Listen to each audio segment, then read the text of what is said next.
You don't even have to talk on our future date. Whatever makes you feel more comfortable.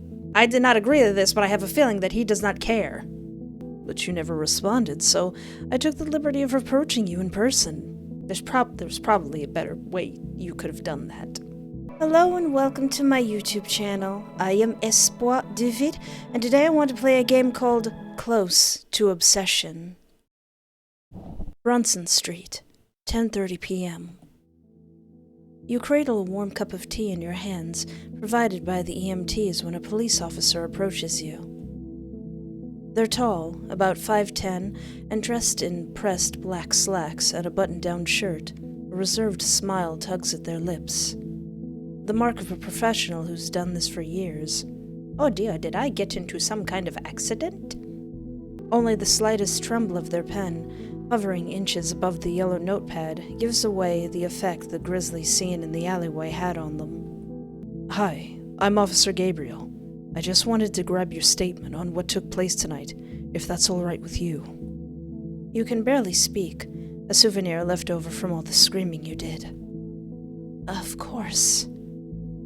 Okay, we appreciate your cooperation. They click their pen. So, first things first.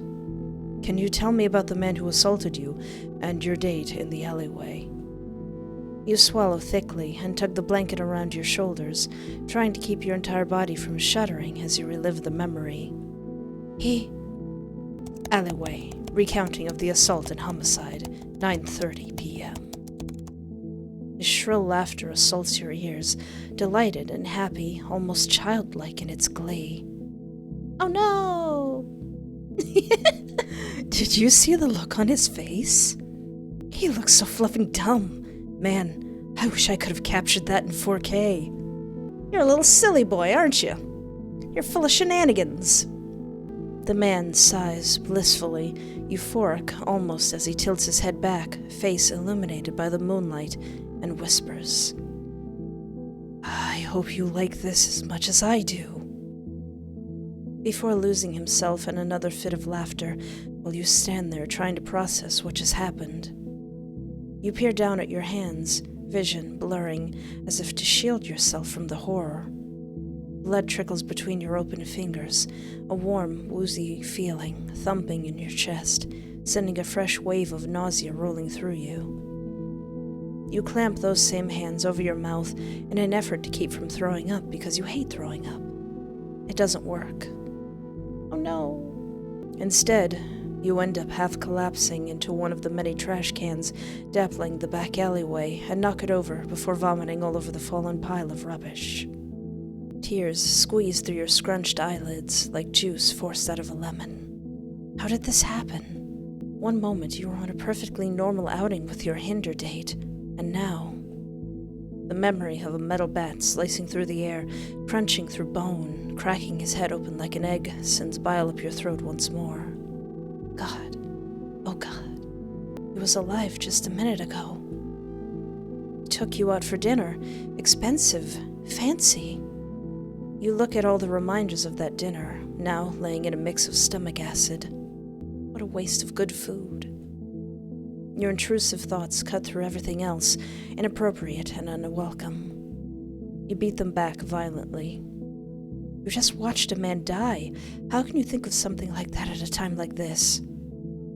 You scrub your mouth clean, and your eyes flicker towards the silhouette standing over the fresh corpse, bat resting over his shoulder as they nudge your date's hand with the toe of his sneaker. Another confirmation they're dead. How dare you? Ah, not such a big shot now, are you, buddy? Another giggle. It scrapes against your nerves, setting you on edge. Then, you doing all right over there, Cupcake? He's referring to you, not the body. You open your mouth, close it, open it again. You're so scared your voice refuses to cooperate. Sorry, I know I kind of made a mess. Hope it doesn't bother you too much. But at least he's out of the way now, eh? The man stretches his arms over his head, arching like a sunbathing cat, enjoying the comforts of a lazy Sunday. Every movement appears slow and deliberate. almost as if he's trying to convince you he's not a threat with his carefree attitude and loose limbs, ready to strike as soon as you make any sudden movements or sounds. You're not fooled, and you won't be lulled into answering his sick little questions. Resolute, you keep your mouth shut and your eyes trained for an opportunity to escape, despite the wavering odds. Cupcake, you still with me? You didn't answer my question. When you remain silent, he forgoes the body and closes the distance between you 2 and 3 easy strides before lowering himself into a crouch to meet your gaze. You're half tempted to jab your fingers into his eye sockets, but you refrain.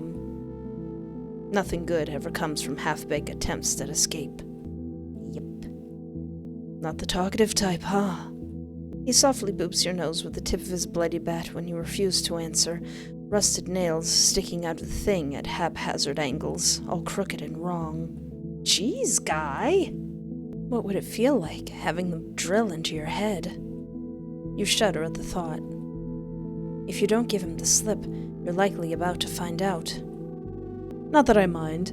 As long as you're in the present with me, that's all that matters. You don't even have to talk on our future date. Whatever makes you feel more comfortable. Wait, what? I did not agree to this, but I have a feeling that he does not care. The sound that leaves your throat is scratchy and jagged around the edges. You never take your eyes off his crude bat. Date? What the fluff is he talking about? The man smiles in response to your confusion, all bright white teeth and borderline flirtation. Of course, we matched on Hinder over a week ago. When you stare at him, deadpan, he continues on, rubbing the back of his neck. We started talking last Saturday, and I felt we had a deep connection, so I tried reaching out to you about setting up a date, but you never responded, so I took the liberty of approaching you in person. There's probably a better way you could have done that. But okay, take the crazy way, I guess. Don't you remember me? You try to place him, studying his earnest face with a weary eye. But all of your previous matches blur together in a haze of right swipes curated on a lonely Saturday night, curled up on the couch. Not to mention, you don't keep tabs on the people you aren't interested in. He frowns, almost pouting, as he registers the implications of your blank expression. Nothing? Nothing at all? Not a darn clue. Oh, that's unfortunate. But I guess... He leans forward, so close that the tips of your noses touch. You'll remember me now, won't you? Yeah, I guess. It's had one heck of an impression. Then he leans forward and kisses your cheek as he presses something small into the palm of your hand, curling your fingers around it. A slip of paper. Don't be late. It's the last thing he says before leaving you, trembling on the ground, lost in a daze of confusion with the warm imprint of his lips on your skin. And that's what happened. It was pretty crazy.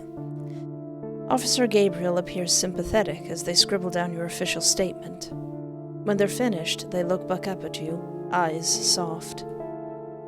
Do you still have the note on you? You nod and withdraw the little heart-shaped sticky note out of your pocket before handing it over to them. Gabriel frowns, taking in the smudged ink and elegant cursive handwriting, just as dumbfounded as you were when you read it the first go-around, trying to find a reason within the madness. Spoiler alert, there is none. No single conversation with a stranger should ever lead to something like this. You clench your teeth so hard they start to chatter. Gabriel rests a hand on your shoulder, the gesture meant to convey an understanding, despite the fact that physical touch repulses you right now. You can still feel the imprint of the stranger's kiss, unwarranted and unwanted, on the arch of your cheek. His desire to possess you conveyed with one simple action. A piece of knowledge that makes you want to crawl out of your skin and scrub it clean underneath a vat of boiling water. Or at least a scalding hot shower. You fold in on yourself, trying not to hyperventilate. Whatever your newfound stalker deluded himself with, you don't care. You just hope to never see him again. Otherwise, you'll find a way to take his bat and use it against him if you can help it. There's a squeezing sensation on your shoulder, and you look up to find Gabriel looking down at you expectantly, as if they asked you a question. Sorry, could you repeat that? Sorry.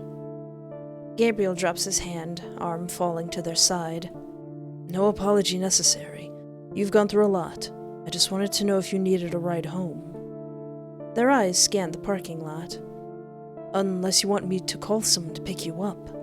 No, a ride would be great. Thank you. Gabriel smiles, this one without reservation. Of course. You get up to follow Gabriel to their car, while the sensation of being watched causes your legs to buckle. You almost trip over yourself and whip around. Your eyes search through the darkness, catching sight of a figure standing atop one of the nearby apartment buildings, fear running its talons down your back.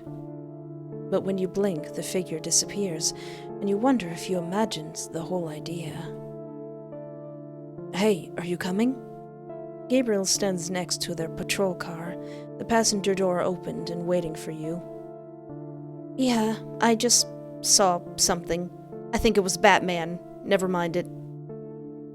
You take one last look, steeling yourself for the figure to pop up again, but they don't. Or maybe they were never there to begin with.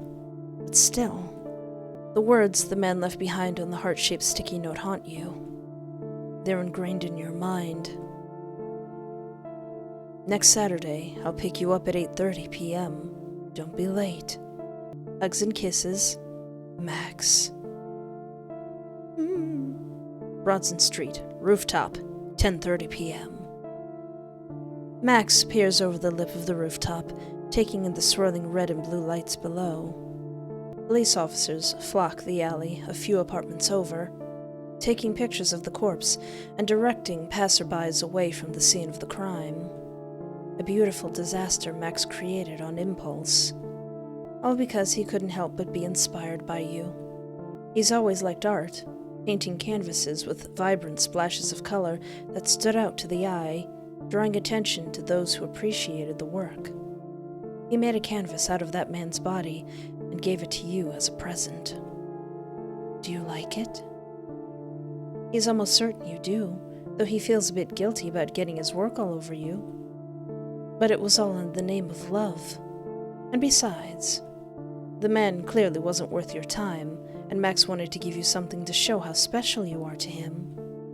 Otherwise, he might come off as a man lacking sincerity. And he's nothing if not sincere about his feelings.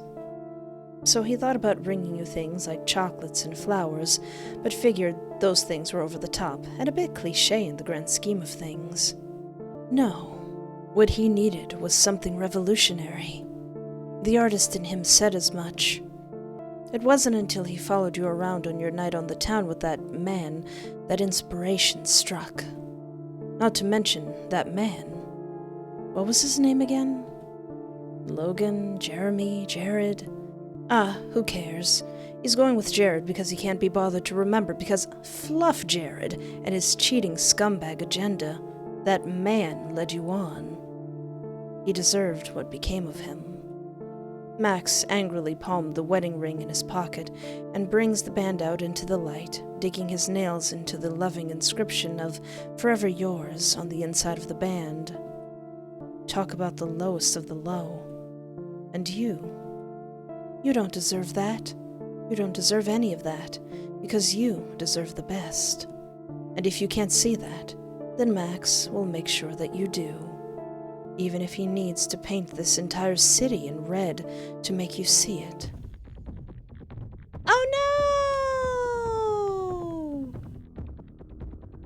Max, how dare you? How could you, Max? Oh, that was close to obsession, and I'm only just remembering that this was made by the same developer as you and him, so if you haven't checked out my gameplay of that, it's around my channel somewhere. What is Max going to do when he picks you up on Saturday? Does Max have anything to do with Adam, the lead singer of Cake? Was that guy's name actually Jared? I suppose we'll just have to wait and see, because I'm intrigued now. But I'd love to know what you think in the comments, so you could put a comment down there and I will read it. Well, thank you so much for hanging out with me. Take care of yourself, have a great night, and remember, there is always hope.